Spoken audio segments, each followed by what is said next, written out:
Pertanyaan untuk calon wakil presiden nomor urut 2, Bapak Gibran Rakabuming Raka.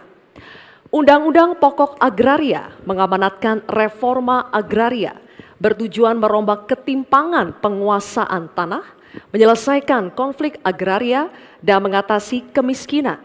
Namun, hingga saat ini reforma agraria belum berhasil diwujudkan. Pertanyaannya, bagaimana strategi paslon untuk mengembalikan tujuan reforma agraria sesuai amanat konstitusi? Waktu Bapak 2 menit dimulai ketika Anda berbicara. Silakan. Baik, terima kasih. Untuk program reforma agraria, ini akan kami kuatkan dan kami sempurnakan. Sekarang sudah ada program PTSL, sudah berhasil membagikan sekitar 110 juta sertifikat. Dulu, sebelum ada program ini, hanya bisa menghasilkan dan membagikan 500.000 sertifikat. Bayangkan itu butuh berapa tahun untuk menyelesaikan masalah. Lalu, sekarang juga sudah ada program redistribusi tanah. Tanah-tanah ex-HGU dan lain-lain disimpan di bank tanah untuk nanti diredistribusi ulang kepada para misalnya pengusaha lokal, petani lokal, dan lain-lain. Sekarang juga ada program One Map Policy.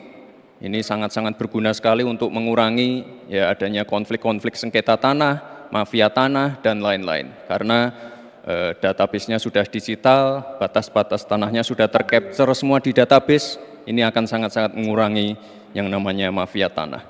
Sekali lagi, reforma agraria akan kita lanjutkan dan kita kuatkan, dan kemarin saya dan Pak Ganjar juga sempat mendapatkan predikat kota lengkap di kota Solo. Jadi Solo ini dari BPN sudah mendapatkan predikat kota lengkap, garis-garis batas tanah-tanah wilayahnya sudah tercapture semua, sehingga nanti akan mengurangi, sekali lagi, konflik-konflik tanah, mafia tanah, karena semuanya sudah tercapture secara digital di database-nya BPN. Kuncinya di sini adalah digitalisasi, dan tadi kota lengkap, One Map Policy ini sangat penting sekali untuk kita bagaimana nanti menyelesaikan konflik-konflik agraria ke depan. Terima kasih. Baik. Terima kasih Pak Gibran. Oke. Ditahan dulu, nanti akan ada waktunya. Nanti ada waktunya. Bapak Oke, Ibu, ada lanjut waktunya. dulu. Cukup ya? Bisa tenang? Kita lanjut dulu ya.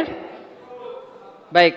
Kini kami persilakan calon wakil presiden nomor urut 3, Bapak Mahfud MD, untuk menanggapi. Bapak, waktunya 1 menit dimulai dari saat berbicara. Terima kasih moderator. Jadi kalau melihat ketimpangan penguasaan tanah itu memang coba lihat bisnis sawit itu 39 hektar.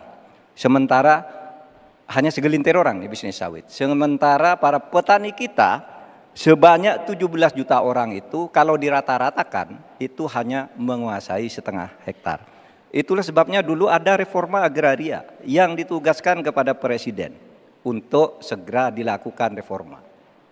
Reforma agraria itu ada 2. Ada 3. 1 legalisasi, yang kedua redistribusi, lalu yang ketiga pengembalian klaim-klaim hak atas tanah.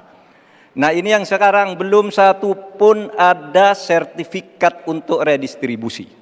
Yang ada itu bagus legalisasi, yaitu orang sudah punya lalu diberi sertifikatnya di situ. Yang lain belum dapat nih redistribusinya nih. Terima kasih. Baik, waktunya habis Pak Mahfud. Kini kami akan lanjutkan untuk calon wakil presiden nomor urut 1, Bapak Muhaimin Iskandar, memberikan tanggapan. Waktunya 1 menit dimulai saat berbicara. Silakan. Pak Gibran harus tahu persis ya bahwa redistribusi lahan ini tidak sama dengan sertifikasi. Pemerintah sebetulnya sudah memiliki Perpres 86 tahun 2018 yang menentukan lokasi prioritas reformasi agraria. Sehingga sebetulnya sederhana, laksanakan itu dengan sungguh-sungguh, maka akan terdistribusi hak-hak tanah. Kalau tadi ada pernyataan soal konstitusi, prinsip dasar distribusi tanah itu memang melekat dalam konstitusi kita.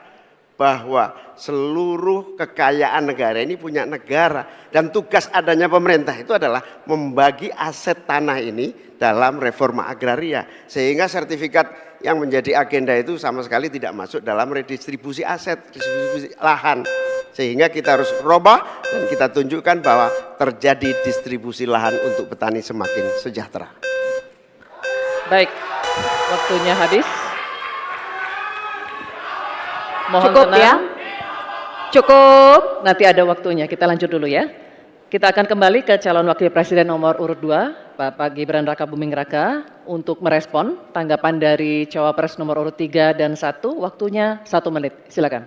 Baik, terima kasih Gus Muhaimin dan Prof. Mahfud. Tentunya untuk mengakselerasi proses redistribusi tanah, ini kan sudah ada MOU antara Mahkamah Agung dengan Kementerian ATR. Jadi ada sertifikasi hakim-hakim selama 40 jam diberikan pengetahuan tentang masalah-masalah tanah. Jadi sehingga ke depan bisa mempercepat dan mengakselerasi proses redistribusi tanah, terutama tanah-tanah yang masih bermasalah ataupun tanah-tanah ex-HGU yang masih bermasalah juga. Jadi ke depan yang namanya pengadilan untuk masalah pertanahan ini akan bisa diselesaikan karena sudah ada MOU antara Mahkamah Agung dan Kementerian ATR. Dan ke depan fungsi dari bank tanah akan kita optimalkan sekali lagi. Jadi permasalahannya kita selesaikan di pengadilan, masuk ke bank tanah, lalu direstribusi ulang ke para masyarakat adat setempat atau pengusaha-pengusaha lokal. Baik, Terima waktunya kasih. habis. Saatnya kita berikan apresiasi, silakan untuk ketiga calon wakil presiden kita. Download Tribun X sekarang. Menghadirkan lokal menjadi Indonesia.